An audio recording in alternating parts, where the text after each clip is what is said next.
Bonjour à tous, j'espère que vous allez bien. On se retrouve aujourd'hui pour une nouvelle vidéo sur Jujutsu Kaisen. Avant de commencer, n'hésitez pas à liker la vidéo et à vous abonner. On Let's perd pas go. plus de temps, c'est parti.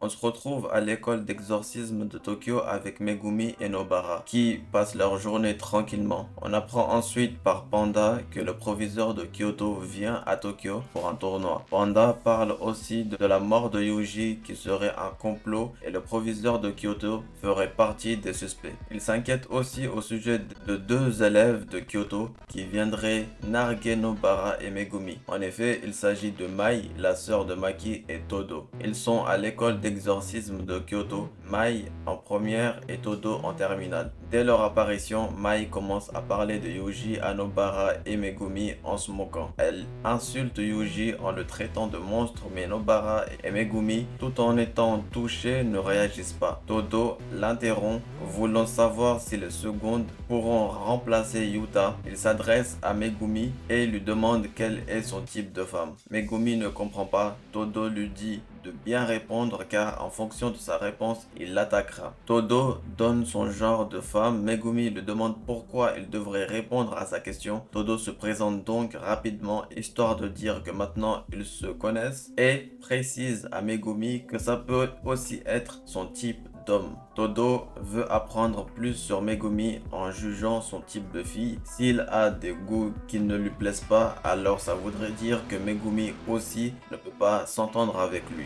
Le tournoi interlycée va bientôt commencer et Todo n'a pas envie de se battre avec des adversaires avec une personnalité ennuyante. Pour lui, le goût en femme veut tout dire. Voulant pas se battre car Nobara n'est pas armé et voulant éviter tout conflit, Megumi décide de répondre. Il dit qu'il n'a pas de goût particulier. Le physique ne l'intéresse pas, il s'intéresse plus à la personnalité. Les filles sont contentes de sa réponse, mais pas Todo. Il dit que Megumi est hyper ennuyant. Megumi se prépare donc et Todo se jette sur lui et l'attaque. Nobara veut l'aider, mais elle est retenue par Mai. Elle précise que malgré le niveau de Megumi, qui est de classe 2, il n'a pas de chance face à Todo qui est de classe 1. Nobara attaque Mai sur le sentimental et la compare à sa sœur, disant que Maki est beaucoup plus belle qu'elle. Elle en profite pour la narguer et Mai s'énerve. Elle braque Nobara avec une arme à feu. Todo lui dit à Megumi qu'il savait dès qu'il l'a vu qu'il était ennuyant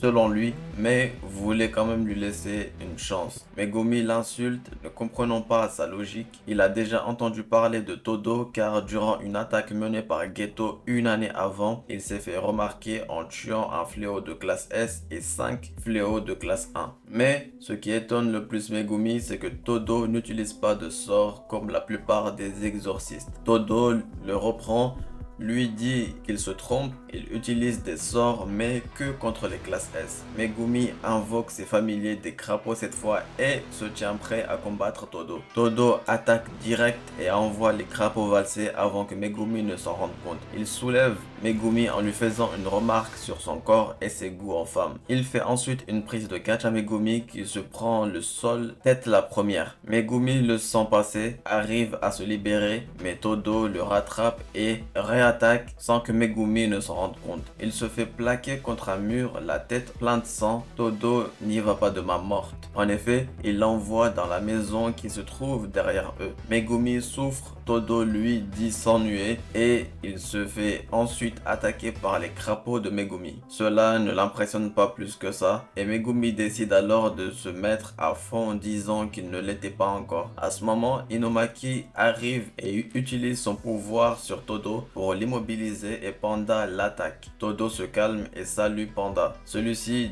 lui dit de s'en aller et attendre le tournoi. Todo dit qu'il allait partir car Megumi est ennuyant. ce qui ne laisse pas ce dernier indifférent, et dit à Panda et Inumaki de dire à Yuta de participer aussi au tournoi. Panda fait mine de ne pas comprendre et on passe à Nobara qui est au sol braqué par Mai. Sa sœur intervient et stoppe Mai. Mai lui dit qu'elle est nulle. Maki lui dit qu'elle n'est pas la seule ratée de leur famille parlant de Mai. Elle parle du fait que Mai ne sait pas utiliser de pouvoir occulte et Mai lui dit que c'est mieux que de ne pas avoir de pouvoir du tout. Maki veut arrêter les insultes et dit à Nobara de se lever. Mai dit qu'elle ne pourra pas se lever car elle l'a bien amoché. Maki met son bâton devant elle et Nobara en profite pour l'attaquer et la plaquer au sol. Nobara dit à Mai qu'elle veut sa robe parce qu'elle a troué son pull, chose que Mai refuse. Nobara insiste mais Todo arrive et dit à Mai qu'ils doivent s'en aller.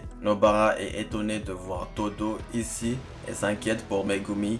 Mais Maki lui dit que Panda et Inumaki sont avec lui. Mai se lève et veut attaquer, mais Todo l'arrête disant qu'il a des choses à faire. Il veut aller voir une star qu'il aime et veut aller à sa rencontre pour lui serrer la main. Il prend ça très au sérieux et dit à Mai d'y aller. Elle le fait même si c'est à contre-cœur. Elle menace une dernière fois Nobara et Maki et part. Nobara s'énerve mais Maki lui dit d'arrêter car Mai est plus forte qu'elle. Nobara lui demande si c'est vrai ce que Mai a dit au sujet de l'énergie occulte et Maki lui dit oui. En effet, sans ses lunettes, elle ne peut pas voir les fléaux. Elle utilise des objets occultes déjà remplis d'énergie occulte. Nobara lui demande pourquoi elle veut devenir exorciste. Elle répond que c'est pour narguer les membres de sa famille qui la méprisent car elle n'a pas de pouvoir occulte. Nobara semble apprécier les paroles et la détermination de Maki. En effet, elle dit beaucoup admirer Maki. On passe ensuite à un vieux monsieur qui est le proviseur de l'école d'exorcisme de Kyoto. Il s'appelle